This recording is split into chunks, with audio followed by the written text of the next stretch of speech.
In this video we are not only talking about the death of Michael Leunig but also highlighting the extent of his influence on Australian culture and the legacy he left behind. Leunig's early life and artistic beginnings. How his artistic vision and distinctive style were shaped. We will demonstrate his ability to capture the essence of Australian life and culture in his work. We will present some questions and responses that may serve as a way to navigate inside the personality of the great artist and help us reach the values, principles of life, education and ideals that may serve as a model for future generations. What was Leunig's early life and artistic beginnings like? Leunig was born in East Melbourne in June 1945 and was the eldest of 5 children. He went to primary school in Footscray North and Maribyrnong High School. He briefly studied at university but dropped out and began drawing cartoons in the mid-1960s. His early work appeared in Woman's Day and Oz magazine in London, and his first book of cartoons, The Penguin Leunig, was published in 1974. Leunig's prints, paintings and drawings are held in public and private collections. In 1999, the National Trust declared him a National Living Treasure. Leunig has received honorary degrees from La Trobe and Griffith Universities. He was a regular contributor to The Age and the Sydney Morning Herald. In September 2024, he was dismissed from The Age after 55 years. When did his cartooning career begin? Leunig began his career as a cartoonist while at Swinburne in 1965 when his cartoons appeared in the Monash University student newspaper Lot's Wife. In the early 1970s, his work appeared in the radical, satirical magazines Nation Review, The Digger and Oz magazine in London, as well as mainstream publications including Newsday and Woman's Day.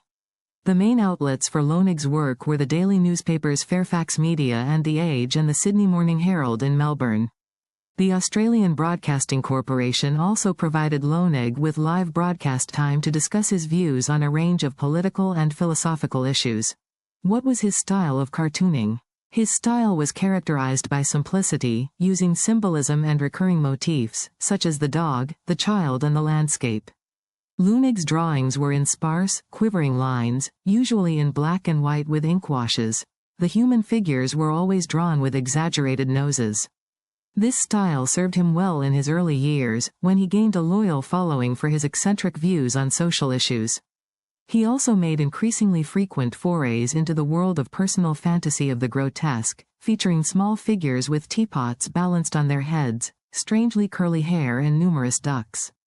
Leunig often satirized concepts such as greed, consumerism, corporations and warmongering, in a personal advocacy against the war on terror. Readers and critics particularly noted his satirical parodies of political issues, particularly those relating to former Australian Prime Minister John Howard and former U.S. President George W. Bush. Leunig has earned the label of a political cartoonist, although only some of his work is political or referential in nature. It can be said that he was able to capture the essence of Australian life and culture in his work. Have his cartoons been a source of controversy? Leunig's cartoons have occasionally been a source of controversy. In 2008, he wrote that, "Artists should never shy away from confrontation with society or the state." Between 1995 and 2000, he angered working mothers by satirizing the heavy reliance on childcare services in Australian culture in several of his works. Leunig opposed the 2003 invasion of Iraq, commenting that, "If a cartoonist represents the government line on Iraq, he is no better than propaganda." In 2006, Fairfax Media censored a cartoon in New South Wales, but not Victoria, that was critical of the then Prime Minister, John Howard. His work has also frequently explored spiritual, religious and moral themes. In a 1998 Good Weekend article, his work was described as influential, often controversial and rarely fails to strike a chord.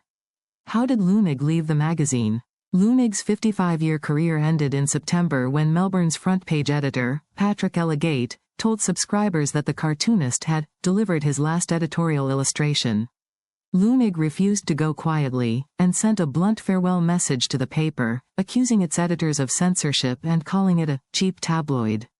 He described his dismissal as a cutthroat exercise, and was upset that Elligate had not told readers that it was his decision to end his career.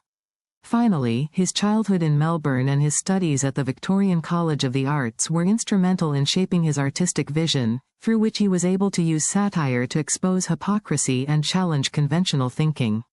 Leunig had an impact on Australian culture. Leunig has worked deeply with generations of Australians. He has had an impact on cartoonists and contemporary artists, as well as his role in shaping national identity.